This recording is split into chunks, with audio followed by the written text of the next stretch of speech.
In a moment, we'll debate whether you should vote with your heart or your head.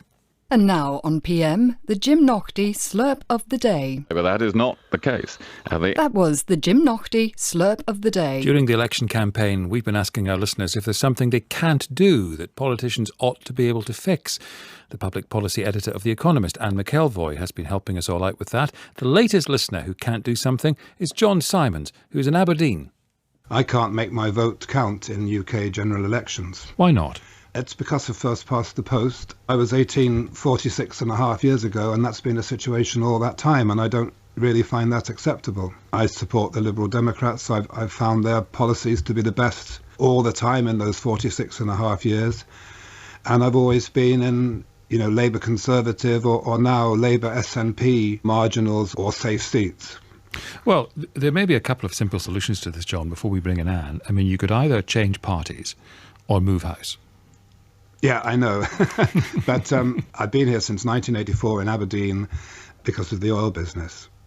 What system, given the choice, would you like to see? I'd like to see a simple PR system. I'd be quite happy if my first preference was represented in the UK Parliament. I don't really care about my second and third preferences. And with a bit of imagination, it's quite easy to make a simple proportional system work. Well, John, you're not the only person who feels like this. We have had lots of emails from people saying they can't get their votes to count because they're in safe seats, as they're known. Anne McElvoy from The Economist is here. She's looked at what the parties are saying to you in terms of political reform, Anne. Well, it's interesting that John talks about his quest for simple PR, because really PR is a many-headed hydra. And perhaps one of the reasons why it's hard to shift voting systems is that actually choosing how you're going to make that shift and what's on the other end of it tend to end up being much more disputed than perhaps people who think it's the very simple solution that they anticipate. So if we look around the parties at the moment, well, I'd say the Lib Dems, clearly the party with a big commitment to introducing PR, national and local levels. It does want a single transferable vote system, a ranking system. Now, I know John wasn't very keen on that, but I think there is an argument. I mean, I'm not particularly taking a side on this, but I do think there's an argument that is a bit more representative than the pure PR, because you do actually have some interest in votes that are not your first vote, i.e. there are some parties you hate more than others. SNP, well, they would also replace first past the post with PR. Again, they've gone for the single transferable vote. It's interesting that the parties, when pushed, seem to be moving in that direction. UKIP has said it also wants to get rid of the present system, not surprisingly, because it can get a chunk of the vote, potentially. We don't know, but it can do pretty well there in May, and yet it's not going to get that many MPs. It isn't clear yet what UKIP would propose. Perhaps it almost certainly could be different from what the other parties have proposed.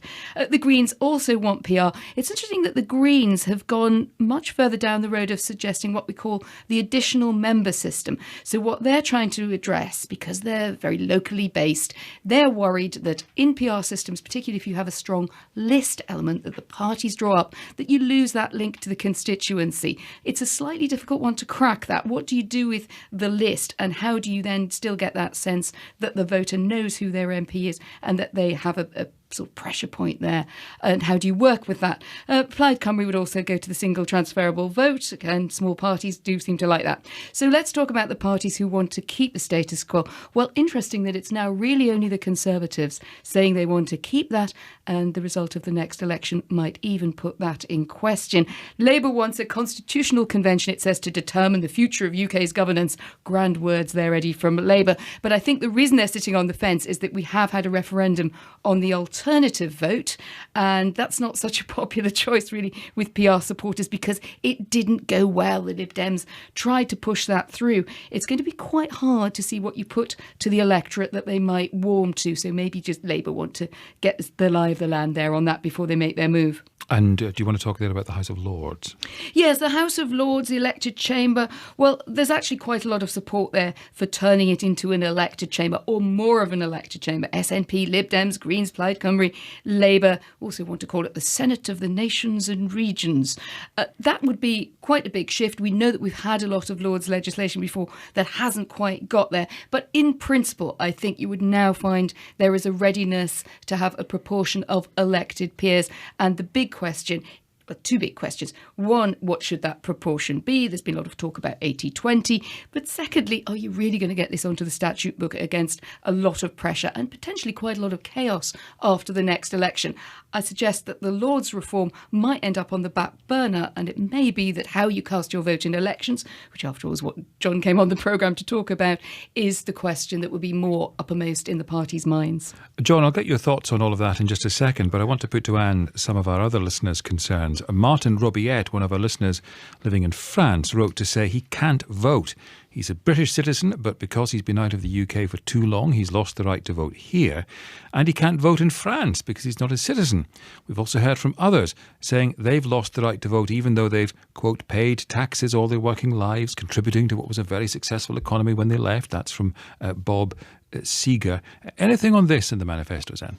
Well, really only the Conservatives there offering votes for life if they get elected and scrapping the rule that bars British citizens who've lived abroad for over 15 years from voting. I think the difficulty there is largely a technical one. People are more mobile, but the EU, and if you take the EU as an example of an area where people move around a lot, there doesn't seem to be any way of finding out if, for instance, I'm able to cast my vote in 2 territories at once, or even more, vote early, vote often, as the old slogan used to go. So the Conservatives, I think, are responding to the kind of pressure that we heard there from Martin, people who are very mobile and can end up just on the wrong side of voter registration.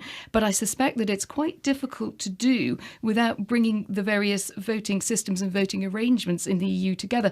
And as we know with such projects in the EU, that can be more of a wish list than a practicality for the near future. Sorry, Martin. And Sandra Turner emailed to say she can't get her children, who are in their 20s, enthused enough to vote. She's suggesting that perhaps compulsory voting is the answer. Any parties suggesting that? Well, I'm with you, Sandra. I can't get my children to do anything either. Compulsory voting doesn't seem to have really taken off as a cause in Britain. I would suggest it just goes a bit counter to our awkward, squad, Anglo-Saxon way of doing things. Lowering the voting age seems to be our preferred way to try and address this, or at least a number of parties are looking at that. The Lib Dems, the Greens, the SNP, Labour and Plaid Cymru again want to see the voting age lowered to 16. And then there are lots of things you could do around that: citizenship education, better political education, etc. Again, I think really only the Conservatives and UKIP saying that they think 18 is a more suitable age. But I think that's much more likely to be the direction of travel than the compulsory vote. If you tell people that they should do something, you're in a very different world in terms of encouraging them than saying, look, it's up to you, but you can do it earlier. So it's a carrot or it's a stick.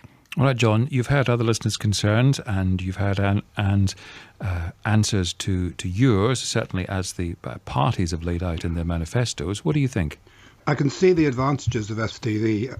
My main worry is the sheer complication of AV or STV may put people off who would otherwise vote yes to PR. However meaningless my vote is, I want to go and use it and use whatever slim chance I've got of actually achieving something. John Simons, if you're in a constituency like his where you feel your vote doesn't count, should you vote with your heart or your head? Go with your beliefs? Or vote tactically to support the next best candidate? Or keep out the one you hate most? The singer and activist Billy Bragg is a tactical voting enthusiast.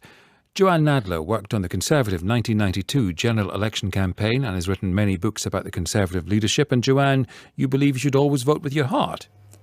I do. I'm a political romantic, and I think that even in the case of Mr. Simons that we were just hearing from, it would be far better for him to register support for the cause that he truly believes in. Well, what's the point of that? He may not be able to affect the outcome of the government necessarily in the short term, but over time, a movement can build. It may not change that constituency, but it can change opinions and it can influence the way that governing parties actually treat policy. Well, you heard him. He's been at this for 46 years. I would just say keep going. I mean, there is no perfect electoral system, as we've just been discussing on the programme. And for me, I feel that once you start talking about tactical voting, it becomes a very sort of negative influence. What you're really saying is, vote for things that the least bad option, if you like. And it doesn't really encourage the parties themselves to talk about their philosophical vision. It all becomes a kind of rather mediocre soup of lack of clarity over vision and politics. Right. And I think that is not good for encouraging people to vote at all. Billy Bragg, what about that? Well, it kind of almost sums up where we are, really. I think there's the idea of voting with your heart and hoping for some change. I would rather be active. I'd rather try and work out, what to do in the election that may have an effect after the election, and people look at the numbers and say something's got to change. For instance, if UKIP do get 15% of the vote and the Liberal Democrats get 8%, as the polls are currently suggesting, and the Lib Dems get 26 MPs and UKIP get a single MP, then I think, I'm not a particularly UKIP supporter, but I would say that's terribly, terribly unfair and we need to do something about it. So I think, particularly at this election, because I think this election is going to be the first in a very, very long time where the Constitution is on the agenda, whether the parties really want to talk about it or not, both because of the SNP dimension, but also because we're going to have some kind of coalition. And I think if sufficient people vote for minor parties and yet get no representation, then we are going to have to really think hard about making a voting system where everybody's vote does count. But is that an argument in favour of tactical voting then?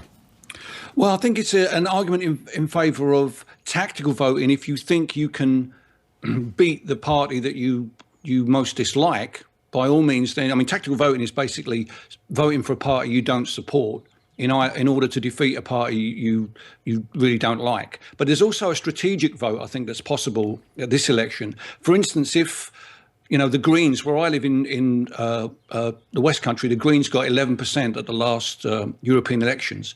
If they get, 11, 12, maybe even 15% across the country and no representation, then I think there will be pressure right across the board for some real change in time for the next election. Joanne Nadler, do you think it might be a catalyst for change? What, tactical voting? Yes. Well, I don't think it's necessarily any more of a catalyst for change than actually voting for the things that you believe in. Billy's talking about UKIP, and rightly or wrongly, the UKIP agenda has affected the two main parties, of which one of the leaders will become Prime Minister in whatever format we've yet to see. Both of the parties are talking about a lot of the matters that UKIP have raised, because UKIP have shown itself to have a lot of support throughout the country, even if it can't elect many MPs. And arguably, for those of us that wouldn't want to see UKIP having any more support, that's a kind of natural guard on what they can achieve, but it still creates some representation for people that have those concerns. Billy Bragg?